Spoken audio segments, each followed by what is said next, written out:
The International Criminal Court's arrest warrant against Russian President Vladimir Putin remains a headache for Pretoria just months before he arrives in the country for the BRICS summit. President Cyril Ramphosa has appointed an Inter-Ministerial Committee that is chaired by Deputy President Mashatile to consider the various options. The Federation of the Russian Republic is not a signatory to the ICC, and there are rules that the ICC must then comply to when the issue warrants it relates to people who are not signatories of that. And so when you're saying there are no options, it's not accurate.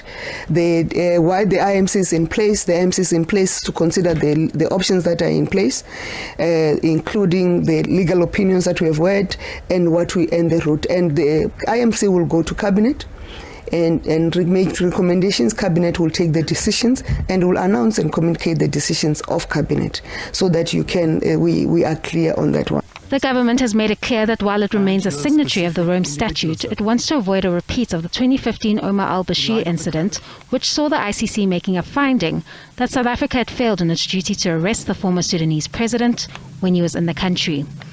Of course, that incident was embarrassing to the country, and when you have a guest, you don't want to be running around courts and doing all other things. So we will not have a repeat of that incident, and that's why the IMC is considering the options so that we maintain the dignity of our guests. If President Putin comes to South Africa, he will be coming at the invitation of President Ramaphosa, and we have a responsibility to make sure the guests are treated properly, and we will not want, I think that incident provided lessons for the country, and we must make sure that we avoid a repeat of such an embarrassment.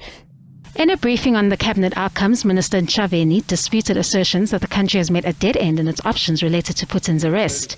She says Russia is not a signatory of the Rome Statute.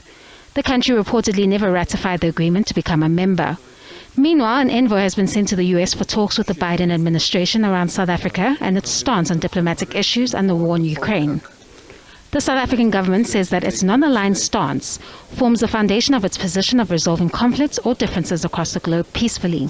We can't nudge Russia alone. We must also nudge the other protagonists in the conflict, who the US as the leader of NATO are the major protagonists on that part. So we've sent an envoy to engage on how do we find a peaceful resolution to the conflict.